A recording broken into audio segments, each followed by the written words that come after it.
In the last class, what we have discussed?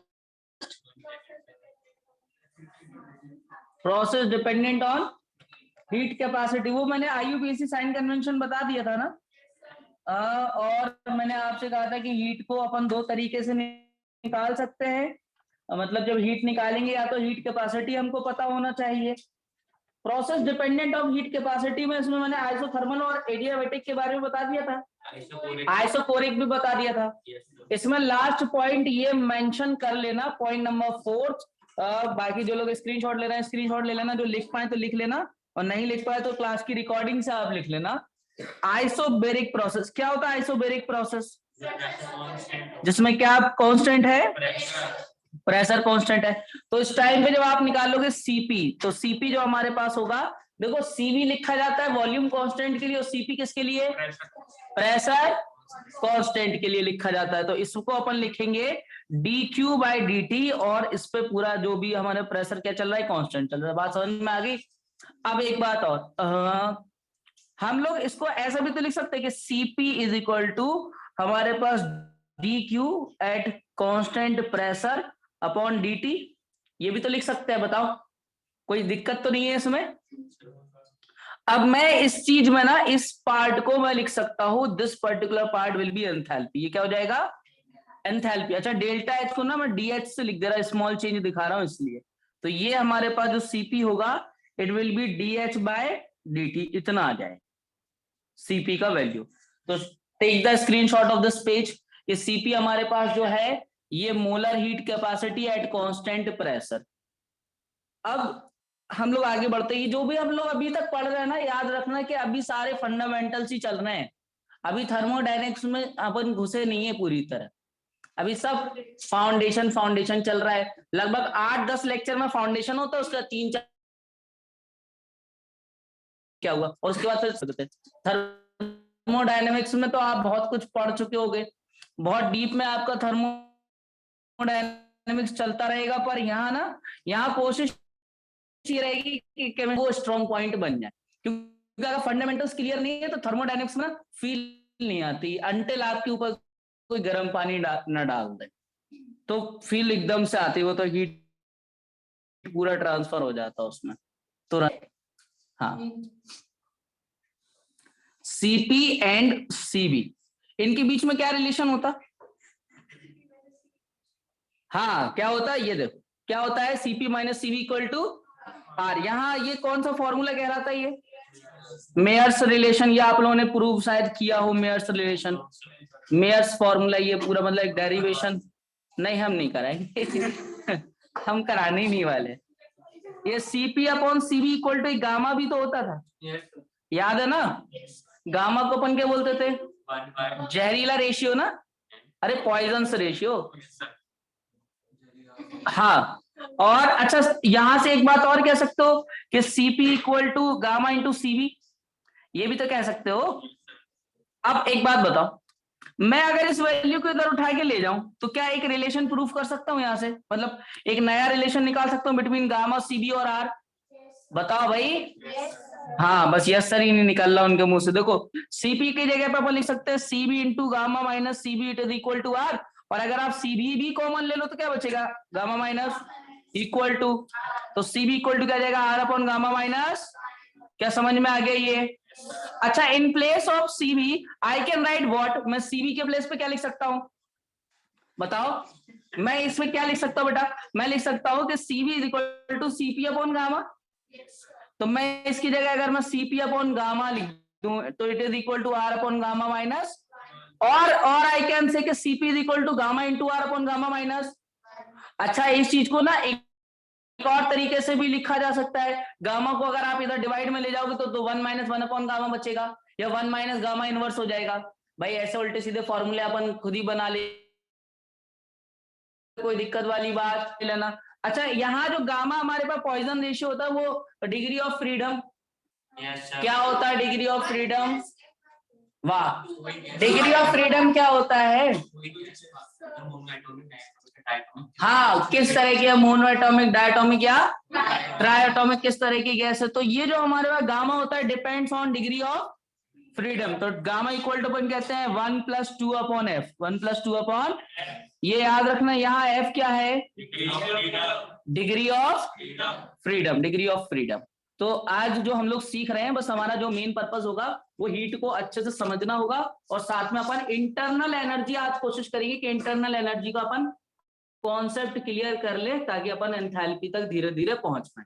समझ में आ रहा है, क्योंकि पहले अपन ने वर्क को समझा, फिर हीट को समझ रहे हैं, हीट के बाद अपने पास क्या जाएगा, इंटरनल एनर्जी, फिर एंथैल्पी, फिर एंट्रोपी, सारे टर्म्स को अपन पहले सीख लेंगे, फिर फ्लॉट स्लॉट ये सब लगाते फिरेंगे सब जगह, ठीक है। अच्छा एक चीज और, आप लोगों ने शायद इंजन्स के बारे में पढ़ा हो, कार्नोट इंजन वगैरह ये सब, ये आपके अलग पार्ट है, ये अपन इधर पे ऐड थोड़ा बहुत ही करेंगे, हल्का फुल्का, ज्यादा डीप में उसमें नहीं जाएंगे, क्योंकि इंजन के बारे में आपको पूरा पढ़ा दिया जाएगा फिजिक्स के अंदर। तो वो इंजन के पॉइंट जरूर ध्यान रखना वहां से, क्योंकि कभी मैं कुछ बोलूं मालूम पड़ा कि आप पहली बार से कार्नोट ये क्या होता है, कार और नोट दोनों भी है, ठीक है, समझ गए ना। चलो तो अब अभी निकालेंगे, रुको जरा। For mono atomic gas, mono atomic gas, mono atomic gas जैसे मतलब उसका एटम सिंगल एटम के फॉर्म में पाए जाए, जैसे हेमा नेहा और करीना, ये सब अकेले ही तो रहते, तो ऐसे सब्सटेंस जो अकेले पाए जा रहे हैं, तो उनके लिए हमारे पास डिग्री ऑफ फ्रीडम का वैल्यू रट के रखो, कितना, 3 आपने रट रखा होगा, कितना होता है ये, 3 होता है, F=3। तो गामा वगैरह सब निकाल सकते हो ना, 1+2/3 से कितना जाएगा, 5/3, 5/3। अच्छा अब मैं अगर आपसे कहूं कि डायटोमिक के लिए, फॉर डायटोमिक, फॉर डायटोमिक क्या होगा, डायटोमिक के लिए, डायटोमिक गैस के लिए, ये हमारा डायटोमिक जैसे H2 हो गया, N2 हो गया, O2 हो गया, एंड सो ऑन ऐसे, तो इसके लिए डिग्री ऑफ फ्रीडम जो है वो कितना रहेगा, 5 रहेगा। डिग्री ऑफ फ्रीडम अगर 5 रहेगा तो गामा कितना आएगा, 7/5।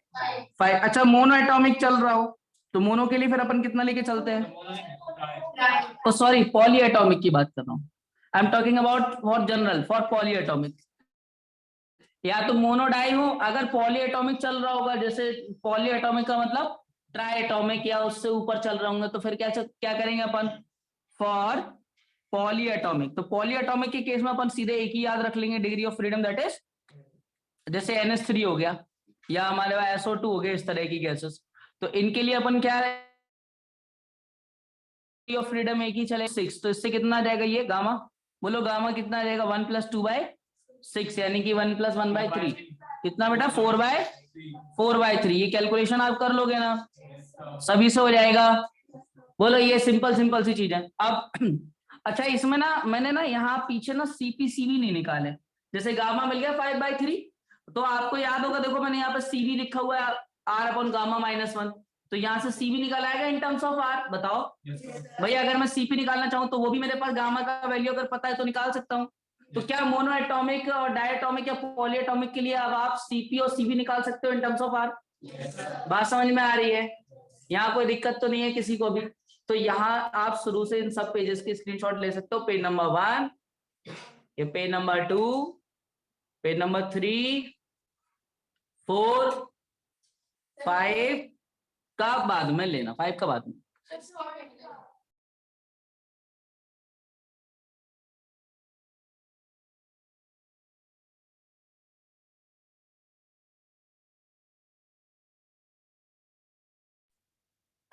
एक क्वेश्चन दे रहा हूं, सभी लोग आंसर बताइएगा बेटा। क्वेश्चन है कि an ideal gas, rough copy पे सॉल्व करके बताओ आंसर क्या रहा। An ideal gas is expanded, numerical नहीं लिखना है, ओनली सॉल्व करना है, expanded against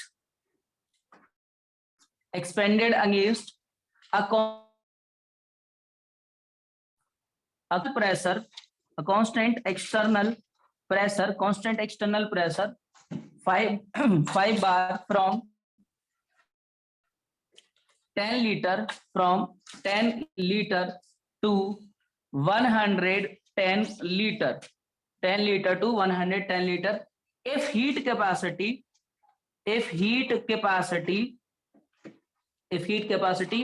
of process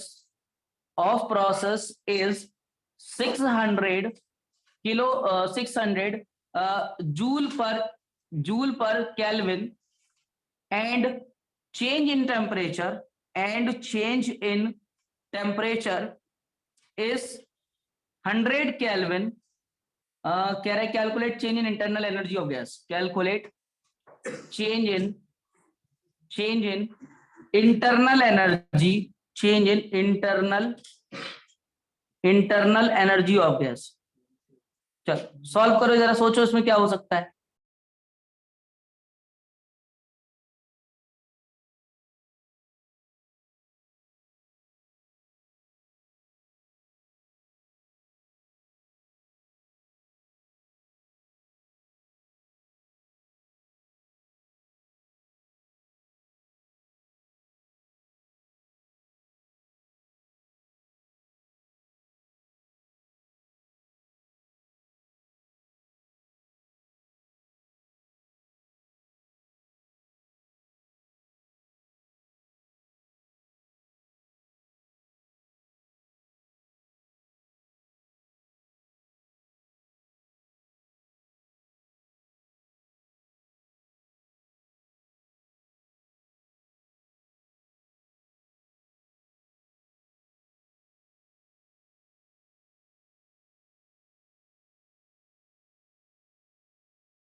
online वालों ट्राई करो आंसर देने का, क्या इस क्वेश्चन का आंसर आ सकता है। बहुत सिंपल क्वेश्चन है, बहुत सिंपल, सिंप्लिसिटी लेवल इसका अलग ही है।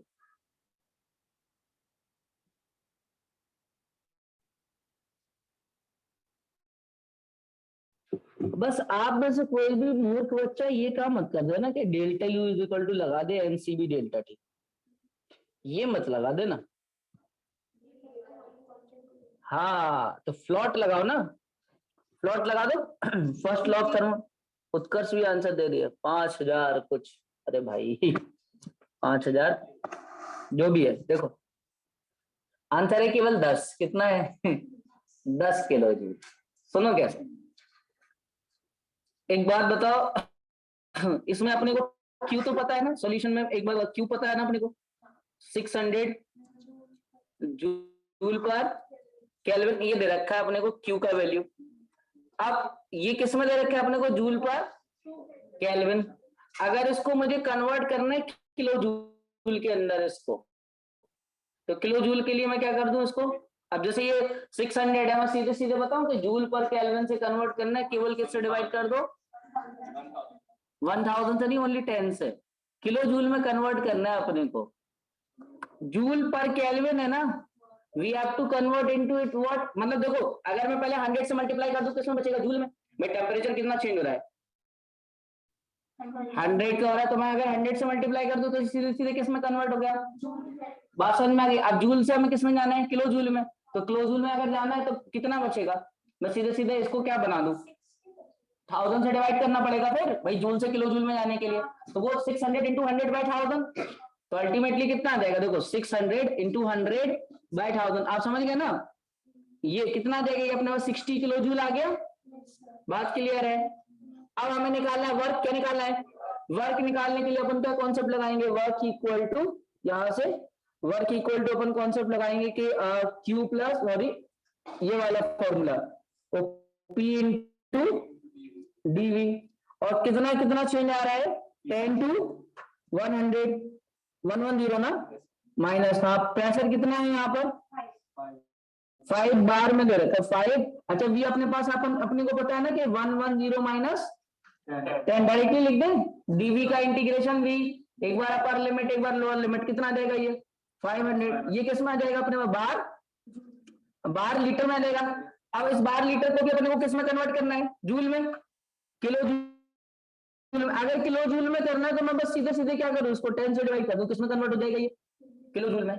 समझ में आ रहा, पहले 100 से मल्टीप्लाई कर दूं, पहले 100 से मल्टीप्लाई कर दूं तो ये जूल में चला जाएगा, फिर 1000 से डिवाइड कर दूं, या डायरेक्टली कह सकते हो कि इसको किलो जूल में बदल दिया। समझ गए भाई, बार लीटर को अगर आपको जूल में बदलना है 100 से मल्टीप्लिकेशन करना पड़ेगा तो जूल में बदल जाएगा। ये यूनिट मैंने लिखवाए थे ना आपको वर्क के अलग अलग, तो बार लीटर को जूल में बदलने के लिए 100 से जब आप मल्टीप्लाई करोगे तो जूल में आया, फिर आप 1000 से डिवाइड करोगे, सीधे सीधे मैंने क्या कर दिया था 10 से डिवाइड, बात तो वही पड़ी। समझ में आ गई है, किलो जूल में आ गया, कितना देगा ये अपने पास, मतलब 500 बाय 10 से कितना देगा माइनस का 50 किलो जूल। अब मुझे जो इसमें डेल्टा यू निकालना है, डेल्टा यू के लिए मैं क्या कर दूं, क्यू प्लस डब्ल्यू। क्यू का वैल्यू अपने पास कितना आया 60 और इसका वैल्यू कितना माइनस का 50, तो कितना आंसर आ गया 10 किलो जूल। समझ गए, बस इसका स्क्रीनशॉट ले लेना इस पेज का भी और नेक्स्ट पेज का भी स्क्रीनशॉट ले लीजिएगा।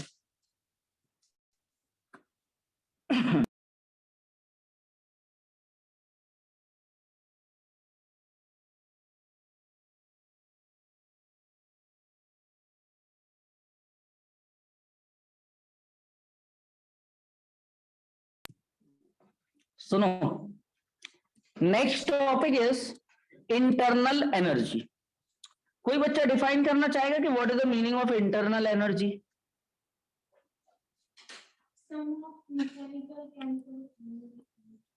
बहुत बढ़िया, सम ऑफ मैकेनिकल, केमिकल और थर्मल एनर्जी। और कोई बच्चा कुछ इसको और अलग ढंग से एक्सप्लेन करना चाहे? डेल्टा यू, मतलब कुछ लोग इसको यू से भी लिख देते हैं, अपन इसको आई ई से लिखेंगे, आई ई। हाँ, इंटरनल एनर्जी बताओ, कोई बच्चा कुछ बोलेगा इंटरनल एनर्जी के regarding? Sum of chemical, mechanical, thermal और बोलो। आपने कम से कम 2-3 वर्ड्स तो सुने ही होंगे पोटेंशियल, काइनेटिक एनर्जी, ऐसे एक और वर्ड आ गया अपने सामने, कौन सा? Internal energy. क्या हर एक बॉडी में कुछ इंटरनल एनर्जी होता है? क्या इंटरनल एनर्जी ही पोटेंशियल एनर्जी हो सकती है क्या? क्या काइनेटिक एनर्जी इंटरनल एनर्जी हो सकती है? क्या सबका सब इंटरनल एनर्जी हो सकती है? क्या टोटल एनर्जी ही इंटरनल एनर्जी है? ये तो मैं केवल आपसे पूछ रहा अभी कि आप कंसेप्चुअली क्या जानते हो उसके बारे में। हाँ ठीक है, और बताओ।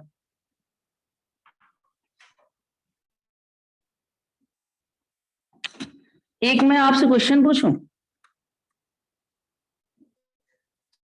ये ना ऐसे एक ब्लॉक रखा हुआ है, बस ऐसे ब्लॉक, ये स्प्रिंग ना अपने नेचुरल लेंथ में है। क्वेश्चन आपसे ये है कि अभी जो नेचुरल लेंथ में है, इस स्प्रिंग के पास कौन सी एनर्जी है? अभी नेचुरल लेंथ में तो कौन सी एनर्जी है इसके पास? इसके पास कोई एनर्जी नहीं है, कोई भी नहीं है।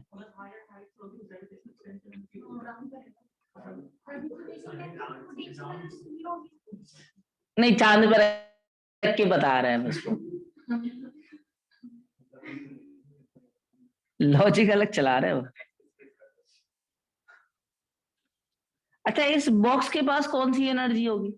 ये बॉक्स तो इससे अभी जुड़ा हुआ है,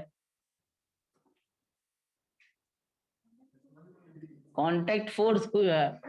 और इसके ना एफबीडी भी बनाई दो तुम लोग, इस पे सब लगा दो, माइनस के एक्स तक घुसेड़ते थे वहां पे। हाँ, एफ जी लगेगा, नॉर्मल लगेगा। अच्छा, सरफेस के बारे में पूछ लो, फ्रिक्शन है कि नहीं है?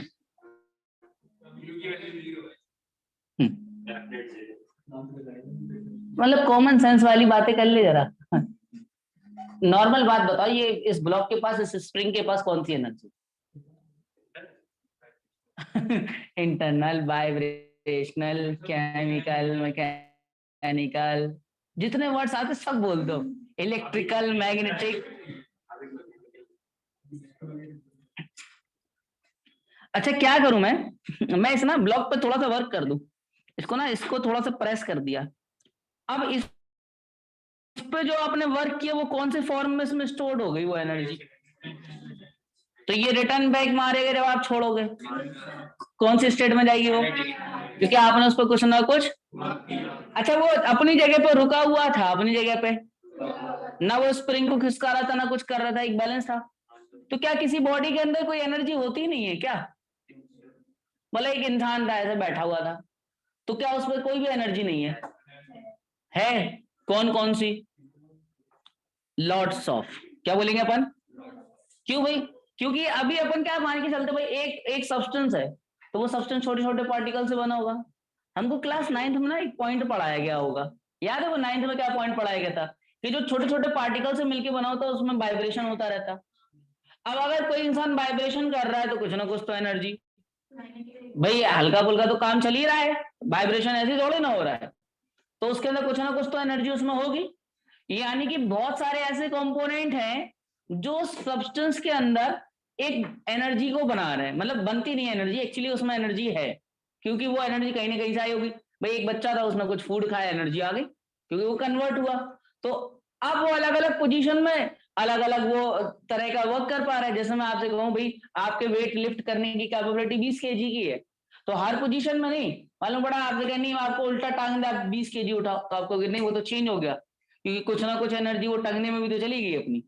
समझ में आ रही बात? तो पोजीशन चेंज करने से अपनी पोटेंशियल एनर्जी, अपने वर्क डन करने की कैपेबिलिटी चेंज हो रही है। समझ में आ रहा? और फिर अपन ने अपना ही वर्क करना स्टार्ट कर दिया मोशन में लाने के लिए, तो अपन अपनी एनर्जी को किसमें बदलने की कोशिश कर रहे हैं?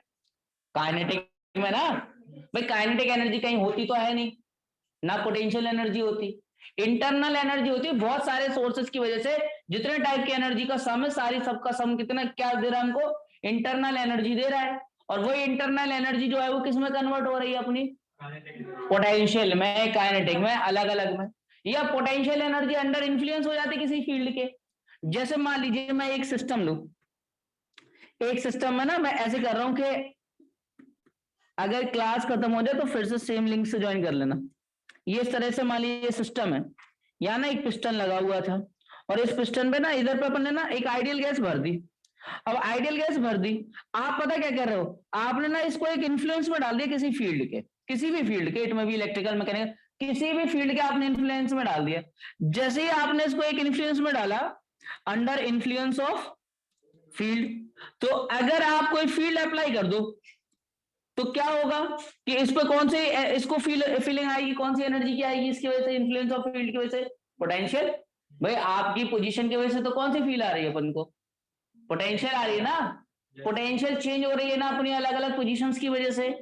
सोच पा रहे बात को? तो यहां इस फील्ड की वजह से कौन सी एनर्जी इसको फील हो गई? अगर मान लीजिए आपने ना इस पर धक्का लगाना स्टार्ट कर दिया, एक फोर्स आप लगा रहे हो, आपने फोर्स भी लगाने लगा दिया, मतलब इसको आप मोशन में लेके आ रहे हो। मोशन मतलब आप इसमें ना कोई फोर्स अप्लाई करके आप इसको किस में लेके आ रहे हो? मोशन में लेके आ रहे हो। तो ये कौन सी एनर्जी? बात समझ में आ रही है? अब मैं आपसे ये कहूं कि भैया ये जो आइडियल गैस है वो भी कुछ पार्टिकल से बनी हुई है, भाई उसके अंदर भी बहुत सारे पार्टिकल्स हैं, वो पार्टिकल भी मोशन में लगे पड़े हैं, ठीक है? तो उनकी खुद की कुछ एनर्जी, तो यानी जो टोटल एनर्जी का कॉन्सेप्ट होता है किसका बेटा? टोटल एनर्जी का जो कॉन्सेप्ट होता है वो होता है पोटेंशियल भी, काइनेटिक भी, और हमारे पास इंटरनल भी। अच्छा इनमें से कौन कौन सी एनर्जी जीरो हो सकती है? पोटेंशियल और काइनेटिक जीरो हो सकती है अलग अलग स्टेट में, ठीक है? इन्फ्लुएंस आप कुछ ऐसा डाल दोगे वो कुछ वर्क ही ना कर पाए, समझ गए? बट ऐसा नहीं है कि उसके अंदर कुछ भी एनर्जी नहीं बची, कुछ ना कुछ तो रहेगी वो एनर्जी। तो वो फिर कौन सी बचेगी? Only internal.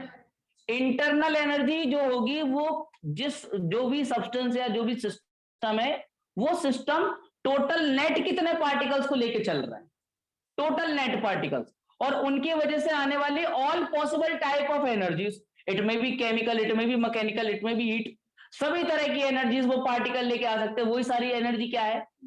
Internal energy. बात समझ में आ रही? इंटरनल एनर्जी है क्या? इंटरनल एनर्जी, पोटेंशियल एनर्जी और kinetic energy all are different terms, और हम ये कह सकते हैं कि total energy can be equal to the internal energy when influence is zero, there is no motion of the body, it means it have only what type of energy, that is internal energy. But internal energy है क्या? internal energy है कि अगर कोई substance जितने particle से बना हुआ है वो सारे पार्टिकल्स जितने टाइप की एनर्जीज को ला सकते हैं या जितने टाइप की एनर्जीज वो रखते हैं उन सभी एनर्जीज का समय हमारे पास क्या है, यानी अपन ने जो सेग्रीगेट कर दिया वो एक पोटेंशियल को और एक हम लोगों ने काइनेटिक को, ये दो को अपन ने सेपरेट कर दिया और बाकी सबको एक टीम में डाल करके अपन ने क्या बोल दिया, इंटरनल. क्या इंटरनल एनर्जी वेरियस एनर्जीज का सम है? वेरियस एनर्जीज का सम हो रहा है भाई, जितने टाइप की पॉसिबिलिटीज होंगी एनर्जीज का सबका सब अपन एक बार में क्या बोल दे रहे हैं उसको. तो इंटरनल एनर्जी बेसिकली सम है. तो अपन इंटरनल एनर्जी के एक स्पेसिफिक वैल्यू को तो कैलकुलेट कर ही नहीं सकते. बात समझ में आ रही है कि वो, क्योंकि भाई आप केमिकल एनर्जी को मालूम पड़ा नहीं कर पा रहे हो कैलकुलेट, आप हो सकता है कि मैकेनिकल को, थर्मल को, इन सबको कैलकुलेट नहीं कर पा रहे. इसीलिए इंटरनल एनर्जी जब कैलकुलेट कराई जाएगी तो वो चेंज कराया जाएगा, चेंज. यानी directly exact value of internal energy we can't calculate. भाई कोई भी आपने एक छोटा भी पार्टिकल छोड़ दिया और उसकी एनर्जी रह गई तो टोटल कहां निकला, स्पेसिफिक वैल्यू नहीं निकल पाया. तो अपन क्या कोशिश करते, फिर अपना फंडा ये रह जाएगा कि अपन तो चेक करें इंटरनल एनर्जी को, वो एक चेंज में चेक करें. भाई पहले स्टेट में ये थे, अब इस स्टेट में पहुंच गए, बाकी अपने पास केमिकल और पोटेंशियल ये थी, अब ये वैल्यू हो गई, तो इन दोनों का डिफरेंस जो निकालेंगे उसी को अपन क्या बोल देंगे, चेंज इन इंटरनल एनर्जी. बात समझ में आ गई कि इंटरनल एनर्जी डायरेक्टली क्यों नहीं निकाला जा रहा. यू डायरेक्टली निकालने वाले अपन क्या निकालेंगे, चेंज इन. तो भाई इस पेज का स्क्रीनशॉट ले लेना, इस पेज का स्क्रीनशॉट ले लेना. अब मैं ना नेक्स्ट पेज पे इसकी डेफिनेशन लिखता हूं. Definition of internal energy is, it is a summation of, it is summation of all possible kinds of energy present, एक second, present in the system, in the. तो ये आपको पॉइंट याद रहेगा, इंटरनल एनर्जी है क्या, इंटरनल एनर्जी समझ में आ गई, summation of all possible kinds of energy in the system, जितनी भी हो सकती सबका सम. अब एक और बात, एवरी सब्सटेंस, एक छोटा सा पॉइंट मैं लिखूंगा कि every substance having same amount of matter is associated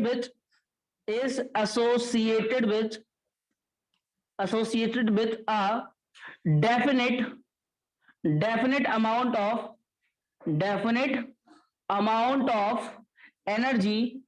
amount of energy, which is known as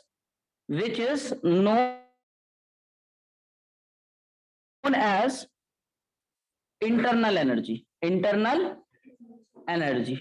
मतलब क्या है कि कोई भी मतलब एक जो सब्सटेंस होता है उसका आपने एक स्पेसिफिक अमाउंट लिया, मतलब अलग अलग के लिए अलग अलग हो सकता है, बट एक ही तरह के सब्सटेंस की बात करें तो उसके लिए मैं कह रहा हूं कि फॉर एग्जांपल आपने उसका 1 kg अमाउंट ले लिया तो वो उतना ही अमाउंट ऑफ एनर्जी दे पाएगा, टोटल अमाउंट ऑफ एनर्जी उस 1 kg की वजह से उतना ही दे पाएगा, या उतने अमाउंट ऑफ एनर्जी की वजह से उसमें उतना ही पॉसिबल है मैटर. भाई मान लीजिए किसी के पास एनर्जी है मान लीजिए 2000 जूल की, तो उसके पास उतना मैटर भी कंटेंट हो रहा होगा. ये नहीं है कि खाली मालूम पड़ा कि एक बिल्कुल, समझ गए ना, बिल्कुल एक वीक पर्सन आया, उसका एनर्जी बहुत खतरनाक है, अब जा रहे हो खली से लड़ने के लिए, ऐसा पॉसिबल.